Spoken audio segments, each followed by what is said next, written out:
نحمدہ ونصلی ونسلم علی رسولہ الکریم اما بعد۔ میرے عزیز بھائیو، دوستو، بزرگوں، آج میں آپ حضرات کی خدمت میں سیدنا ابو ذر غفاری رضی اللہ تعالی عنہ کے متعلق چند باتیں اور ان کی زندگی کا ایک واقعہ آپ حضرات کی خدمت میں پیش کرنا چاہتا ہوں۔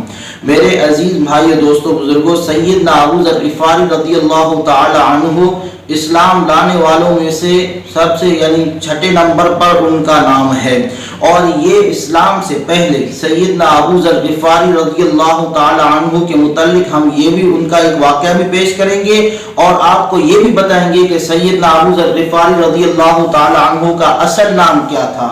تو ان کا واقعہ پیش کرتے ہیں۔ وہ فرماتے ہیں کہ اسلام سے پہلے وہ بت پرستی سے بیزار تھے، شرک سے بیزار تھے، حالانکہ وہ جہالت کا زمانہ تھا، اور اتنی جہالت اس زمانے میں ہوتی تھی کہ لوگ بیت اللہ کا طواف ننگا ہو کر کے کرتے تھے، اتنی جہالت۔ اور بیت اللہ کے اندر ان لوگوں نے 360 بت رکھے ہوئے تھے۔ اتنی جہالت کے باوجود بھی فرماتے ہیں کہ اسلام سے پہلے میں بت پرستی سے بیزار ہو گیا تھا۔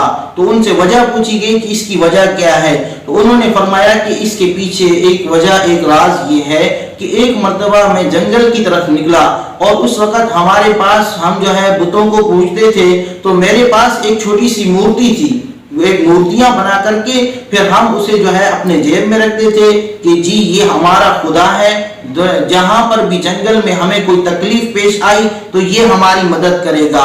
اب دیکھیں جہالت کے اندھیرے کو کہ انسان کی عقل اتنی کم ہو گئی کہ ایک چیز مورتی جسے اپنے ہاتھوں سے بنایا اور پھر اسے اپنے جیب میں رکھ دیا، اب وہ جیب میں فٹ آ رہا ہے، اب لوگ کہتے ہیں جی یہ ہمارا خدا ہے۔ فرماتے ہیں میں جنگل پر نکلا، اب وہ خدا بھی جیب میں میرے ساتھ ہے۔ فرمایا جاتے ہوئے میں جاتا ہوں جنگل میں، ایک مقام آ گیا کہ مجھے شدت کی پیاس لگی، بڑی پیاس، بڑی سخت پیاس نے مجھے ستایا، تو میں نے اپنی جیب سے وہ مورتی نکالی جو ہمارا خدا تھا، بت تھا، اسے اپنے سامنے رکھا۔ اب سامنے رکھ کر میں اسے وہ اپنا معبود سمجھتا تھا، اور پھر میں نے اسے کہا کہ اے میرے خدا، میں جنگل کے اندر ہوں، میری مدد کر، تو مجھے کچھ دے دے۔ تو فرمایا کہ میں بیٹھا، بڑا اصرار کیا، بڑی پکاریں کی میں نے اس کو، لیکن اس نے ایک بھی نہ سنی اور نہ ہی جواب دیا۔ پھر میرے دل میں خیال آیا کہ شاید میں انسان ہوں، اور انسان کے لیے یہ بھی ہوتا ہے کہ انسان کسی چیز کی تلاش کرے، اسباب کی دنیا ہے تو کہیں پر جا کر دیکھوں شاید نزدیک میں کہیں پانی مل جائے۔ فرماتے ہیں میں نکلا جنگل کی طرف روانہ ہوا، میں نے کہا پانی ڈھونڈوں، کہیں پہ پانی مل جائے۔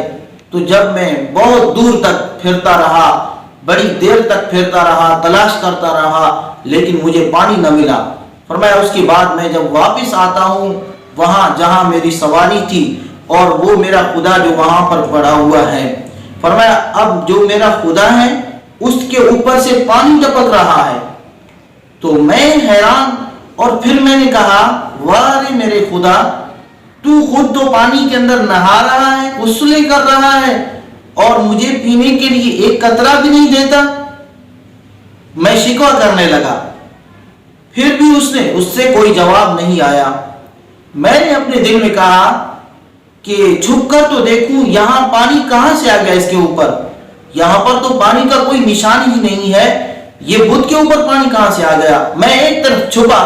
فرمایا میں چھپ کر جب تجسس کر رہا تھا، دیکھ رہا تھا، تو دیکھتا ہوں کہ جنگل سے ایک بندر آتا ہے، اور اسی اسلام میں ایک لومڑ آتا ہے، اور وہ آ کر اس بت کے اوپر کھڑے ہو کر کے پیشاب کرتا ہے۔ اب وہ پیشاب کے قطرے تھے جنہیں میں سمجھ رہا تھا کہ یہ غسل کر رہا ہے۔ فرمایا اس کے بعد میرے دل میں چوٹ لگی۔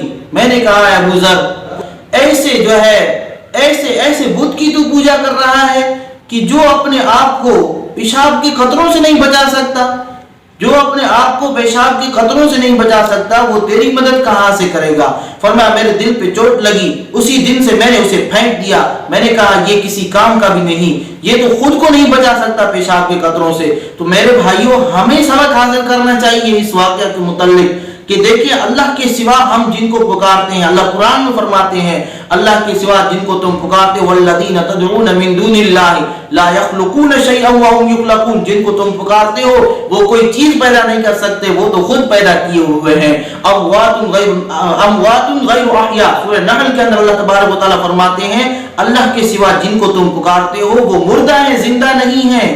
وما یشعرون ایان یبعثون، ان کو تو یہ بھی پتہ نہیں کہ وہ کب اٹھائے جائیں گے، اور تم ان کو جو ہے خدا سمجھ کر کے پوچھتے ہو اور وہ تمہاری بات کو سنتے ہی نہیں۔ تو میرے بھائیوں، یہ ہو گیا سیدنا ابو ذر غفاری رضی اللہ تعالی عنہ کا واقعہ جو ہم آپ حضرات کی خدمت میں پیش کر رہے تھے۔ اب حضرت سیدنا ابو ذر غفاری رضی اللہ تعالی عنہ کا اصل نام کیا تھا؟ آپ کا تعلق قبیلہ بنو غفار سے تھا۔ آپ کا نام مشہور روایات کے مطابق سیدنا ابو ذر غفاری رضی اللہ تعالی عنہ کا اصل نام جندب بن عبادہ رضی اللہ تعالی عنہ تھا۔ وما علینا الا البلاغ۔